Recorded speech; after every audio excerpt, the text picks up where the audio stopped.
வணக்கம் மக்களே, welcome to our channel. இன்றைக்கி நம்ம சேனலில் கேழ்வரகு கொழுக்கட்டை எப்படி செய்கிறதுன்னு பார்க்க போகிறோங்க. இது ரொம்ப சாஃப்டாக இருக்குங்க. நம்ம அரிசி மாவில் கொழுக்கட்டை செஞ்சு பார்த்துருப்போம், ஆனால் கேழ்வரகுலேயும் நம்ம கொழுக்கட்டை செய்யலாங்க. இதுவும் ரொம்ப சாஃப்டாக வரும். பாருங்கள், பார்க்குறதுக்கு எவ்வளோ அழகாக இருக்குது, சாப்பிட்றதுக்கும் ரொம்ப டேஸ்ட்டாக இருக்குதுங்க. இது ஃபிங்கர் மில்லட் ஸ்வீட் கொழுக்கட்டைன்னு சொல்லுவாங்க இங்கிலீஷில், இல்லை ராகி கொழுக்கட்டைன்னு சொல்லலாம். இது ரொம்ப சத்தான ரெசிபிங்க. இது வரைக்கும் என்னோடய சேனல் சப்ஸ்கிரைப் பண்ணாதவங்க ப்ளீஸ் சப்ஸ்கிரைப் மை சேனல். இப்போது மிக்சிங் பவுலில் 1 கப்பு கேழ்வரகு மாவு எடுத்துக்கிறோம். அதில் 1 டீஸ்பூன் உப்பு ஆட் பண்ணுறோம். இதை நல்லா கலந்து விட்டுக்கோங்க. இப்போது நல்ல சுடு தண்ணிங்க, வெந்நீர், அதை கொஞ்சம் கொஞ்சமாக கிராஜுவலாக ஆட் பண்ணி ஒரு ஸ்பூனில் மிக்ஸ் பண்ணிக்கோங்க. ஏன்னா சூடாக இருக்கும் இல்லைங்களா, அதனால். தண்ணி ஒரு வழியாக கொட்ட வேண்டாம், கொஞ்சம் கொஞ்சமாக கிராஜுவலாக ஆட் பண்ணி மிக்ஸ் பண்ணிக்கோங்க.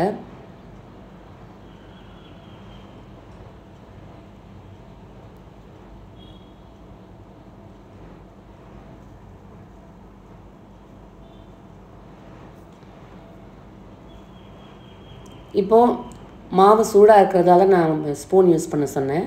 இப்போ கை பொறுக்கிற அளவுக்கு சூடு வந்த அப்புறம் மாவை தொட்டு பாருங்கள். கை பொறுக்கிற அளவுக்கு சூடு வந்த அப்புறம் நம்ம கையில் கூட மாவு பிசைஞ்சிக்கலாம். இப்போ பாருங்கள், கை தொட்டு பார்க்குறேன், சூடு குறைஞ்சிருக்கு. இப்போ நம்ம கையிலே மாவு பிசைஞ்சிக்கலாம்.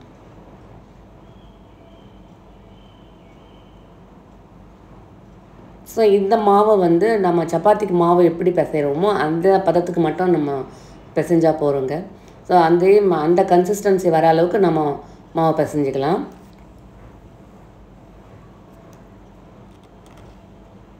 இதாங்க பர்ஃபெக்ட் கன்சிஸ்டன்சி வந்தாச்சு.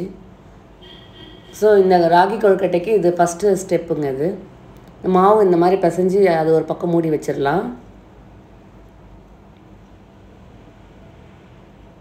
பர்ஃபெக்ட், இது ஒரு பக்கம் இருக்கட்டும். அடுத்த ஸ்டெப் அதில் கொழுக்கட்டைக்கு உள்ளே வைக்கிற பூரணம் பண்ணணும் இல்லையா, அதுக்கு அரை மூடி தேங்காவை எடுத்து மிக்ஸி ஜாரில் போட்டுக்கிட்டேன். அதுக்கப்புறம் 1/4 கப்பு பொட்டுக்கடலை அதில் சேர்த்துக்கிட்டேன். அது பிறகு 1 கப்பு வெல்லங்க. அந்த வெல்லம் சுத்தமான வெல்லம் தான், பொடி பண்ணி அதில் போட்டுக்கிறேன். இப்போது அதை நம்ம பிளெண்ட் பண்ணுறோம். அதாவது ரொம்ப மைய அரைக்கக்கூடாது, கொஞ்சம் குறன்னு இருக்கணுங்க. ஸோ இந்த அளவுக்கு குறன்னு இருக்கணும். இந்த அளவுக்கு வந்த பிறகு இதுவும் ஒரு பக்கம் இருக்கட்டும். இப்போ ஸ்டவ்வில் ஒரு பேன் வச்சு 2 டீஸ்பூன் நெய் விட்டு, நெய் மெல்ட் ஆன பிறகு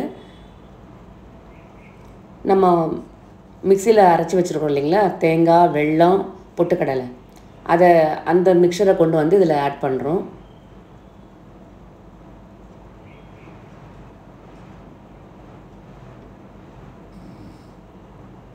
இப்போ நல்லா கலந்து விட்டுக்கோங்க.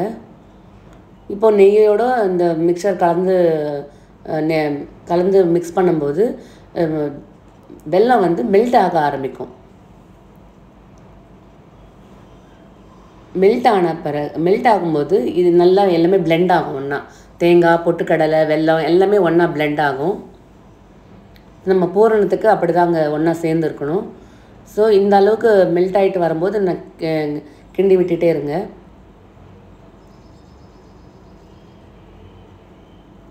கொஞ்சம் இலகி வரும். அந்த இலகி அப்புறம் திக்காக ஆகிட்டே இருக்கும்.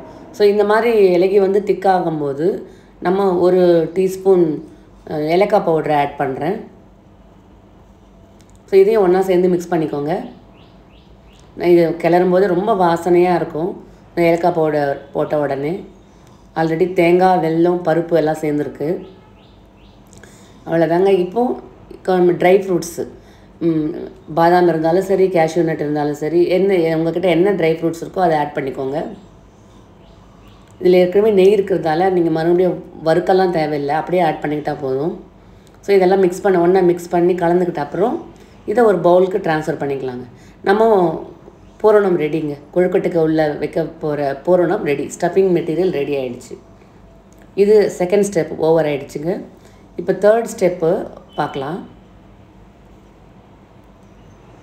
Stuffing pooranam is ready. இப்போது தேர்ட் வந்து நம்ம ஏற்கனவே மாவு பிசைஞ்சு வச்சுருக்கோம் ராகி மாவு, அதில் கொஞ்சம் கொஞ்சமாக மாவு எடுத்து பால் மாதிரி உருட்டி நடுப்புற கொஞ்சம் ப்ரெஸ் பண்ணிவிட்டு அதை நல்லா கையிலவே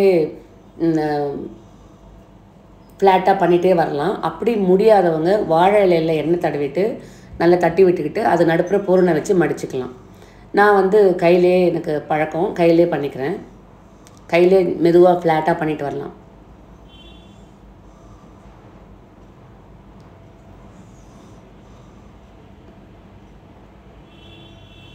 இந்த மாதிரி ஃப்ளாட் ஆன அப்புறம் அந்த பூரணத்தை எடுத்து அது உள்ளே ஸ்டஃப் பண்ணி நல்லா மடிச்சுக்குங்க. மடிச்சுட்டு அந்த ஒரு ஷேப்புக்கு கொண்டு வாங்க. நம்ம கொழுக்கட்டை செய்வோம் இல்லைங்களா, அந்த ஷேப்புக்கு கொண்டு வரலாம்.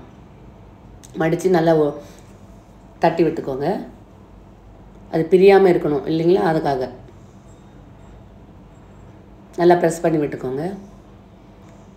இது ரொம்ப ஈஸி தாங்க. பார்க்குறதுக்கு தான் கஷ்டம் மாதிரி இருக்கும், பட் செய்யும்போது ரொம்ப ஈஸியாக தான் இருக்குது.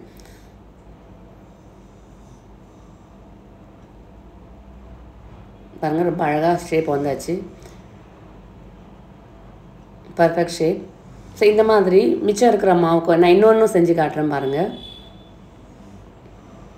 இந்த மாதிரி நம்மளே கையிலையும் பண்ணிக்கலாம், இல்லை தட்டி இப்படி வரலை அப்படின்னு நினைக்கிறவங்க வாழை இலையில் தட்டி கூட பண்ணிக்கலாம். என்னுடைய சேனல் சப்ஸ்கிரைப் பண்ண அத்தனை நண்பர்களுக்கும் என்னோட நன்றி. சப்ஸ்கிரைப் பண்ணாத நண்பர்கள் என் சேனலை சப்ஸ்கிரைப் பண்ணுங்கள்.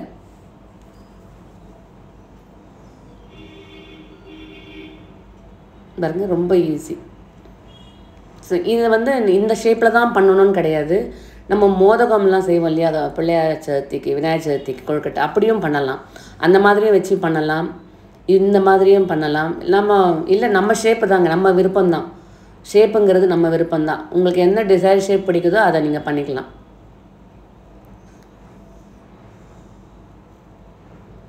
ஸோ இந்த மாதிரி மிச்சம் இருக்கிற மாவு எல்லாத்துக்கும் நான் கொழுக்கட்டை பண்ணி வச்சுக்கிட்டேன். நான் எடுத்த ஒரு கப்புக்கு இவ்வளோ தாங்க வந்தது. இப்போ நம்ம ஸ்டீம் பண்ண போகிறோம். அடுப்பில் இட்லி பானை இருந்தால் இட்லி, இல்லை இந்த மாதிரி பேன் வச்சும் நம்ம ஸ்டீம் பண்ணிக்கலாம்.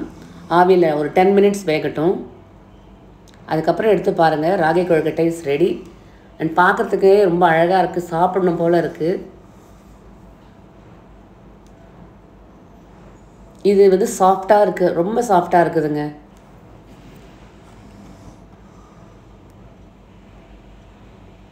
அண்ட் ராகி இஸ் ரொம்ப ஹெல்த்தி அண்ட் நியூட்ரிஷியஸ் இன்க்ரீடியண்ட்டு. அதனால் நம்ம கண்டிப்பாக எல்லாருமே சின்ன குழந்தைங்கள்லேருந்து பெரியவங்க வரைக்குமே சாப்பிட்லாம். It's a very healthy and nutritious sweet ரெசிபிங்க. இது நம்ம ட்ரெடிஷ்னல் ஸ்வீட்டுங்க. இதெல்லாம் ராகியில் வந்து ஹை ப்ரோட்டீன் இருக்குங்க. And very rich in calcium. நம்ம உடம்புக்கு தேவையான ப்ரோட்டீன் அண்ட் கால்சியம் இந்த ராகியில் இருக்குது. அதே போல் அந்த உள்ளே வச்சுருக்கிற பூரணத்துலேயும் கோகனட், பொட்டுக்கடலை, vellam is very good. Vellam and dry fruits எல்லாமே இருக்குது. இது full and full very nutritious இன்க்ரீடியன்ஸை வச்சு தான் செஞ்சுருக்கோம். வெரி சிம்பிள் ரெசிபி, ஆயில் எல்லாம் கிடையாது.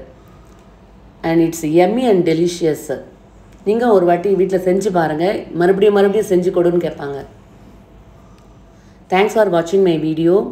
இது விநாயகர் சதுர்த்திக்கு தான் செய்யணும்னு இல்லைங்க, எப்போ வேணாலும் செஞ்சு சாப்பிட்லாம். லைக் பண்ணுங்கள், ஷேர் பண்ணுங்கள், மறக்காமல் சப்ஸ்கிரைப் பண்ணுங்கள்.